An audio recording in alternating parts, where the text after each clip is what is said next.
दोस्तों मैं हूं अमजद मलिक और आप देख रहे हैं मेरा यूट्यूब चैनल अपना पंजाब दी शान मक्खी चीना। अपना पंजाब दी शान मक्खी चीना पहुंचा जनाब तलागांग दे इलाका दंदी सुराली दे विच बड़ा खूबसूरत शौक तुहानूं विखाण लग्या। वीडियो लाइक शेयर जरूर करना। जिहड़े दोस्त नए ने चैनल ते ਉਹ जनाब चैनल सबसक्राइब कर लो। तो ਜ਼ਹੂਰ ਬਲੋਚ साहब तुसीं अंदर तशरीफ ले आओ। साडी वीडियो ਦੇ ਵਿੱਚ जनाब ਜ਼ਹੂਰ ਬਲੋਚ साहब आ गए जनाब। इन्हां ने इंतजार हो रहे सी ते ये पहुंच गए ने। बड़े प्यारे लवर ने जी मक्खी चीना दे ते इन्हां दी वीडियो भी जनाब साडे चैनल दे उत्ते। अस्सलाम वालेकुम नासिर मलिक साहब जी। वालेकुम सलाम। ठीक हो खैरियत है? सेहत तबीयत कैसी मिजाज कैसे हैं जनाब? नासिर मलिक साहब जनाब शौक करते पे ने बड़ा प्यारा मक्खी चीनिया दा।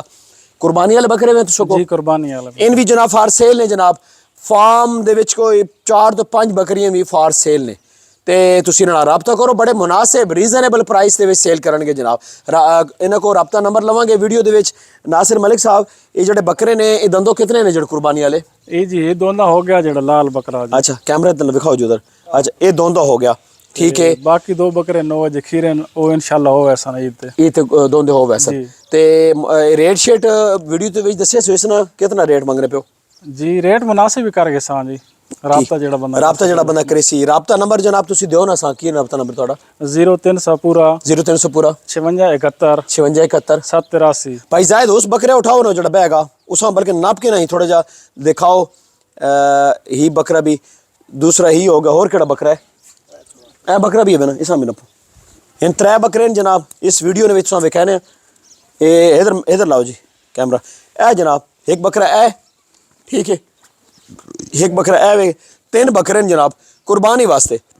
किसी दोस्त चाहिए ना जनाब राबता करो जी। तलागांग दा इलाका दंदी सुराली ते माशाल्लाह बड़ा प्यारा शौक करने पे। बकरी केड़े बकरे क्रॉस करवाइयां ने? बकरियां जी ये आपने ज़हूर को बलोच को बकरा है उससे नहीं क्रॉस हम तकरीबन सारियां बकरियां। जबरदस्त माशाल्लाह जी। ते बकरी भी सेल कर दे सो जी? बकरियां सेल कर बकरियां भी सेल कर दे सन जनाब। राबता करो जी मुनासिब कीमत दे विच बकरियां तुसां मिल सन ते राबता नंबर आ गया जनाब। पहला वीडियो अच्छी लगे लाइक शेयर जरूर करो।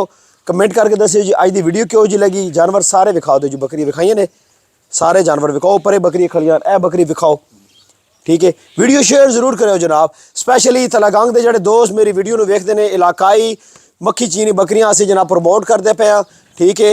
इस शौक बेहतर करने की कोशिश लगे हाँ ते एडे ज़्यादा असी भी कोई एक्सपर्ट नहीं है। कोशिश लगे हाँ कि साढ़े इलाके दे विच मक्खी चीनी बकरियां जड़ा फरोग पान और इस जनाब लोगों को शौक भी होवे ते फ़ायदा भी होवे।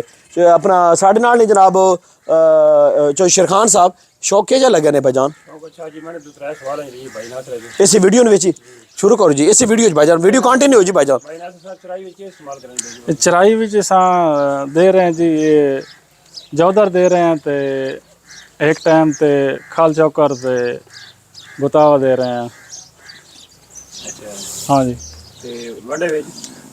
वंडा जी मिक्स ही है मकई बाजरा ते ज्वार ते उस तो बाद जड़ा सरसों ते ये 3-4 आइटम जड़ा मिक्स करा के इन्होंने दाला दला के तो उन्होंने एक टाइम ते जड़ा ना वो डीवर्मिंग जी तकरीबन 3 महीने तो बाद करना है। नहीं जी बकरी ना थोड़े जे तेल शेल देता हुआ ठंडा रहना ते खराब नहीं करने जी। बड़ा ज़बरदस्त सवाल किया ने जी शेर खान साहब। भाई बकरे जो बेचा वन जनाब ते बकरियां वत अगर इन क्रॉस कर वन मिसाल लेकिन आखिर पे बकरी क्रॉस हुई हुई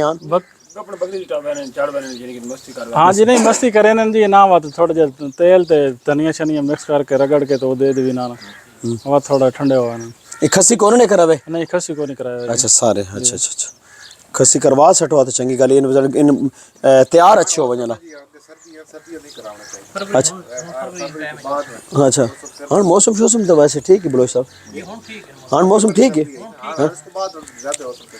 अच्छा हाँ बात वीडियो क्लोज कर देव के समझ रहे हो सारे भरा कहीं को गल बात करनी था ए भाई और दी कैमरा लाओ नहीं बकरियां सारा देखभाल इन्हें करे ने ते भाईजान सही इन्होंने जड़ा ना जी खिदमत करो और इन दुआ दे सन इंशाल्लाह।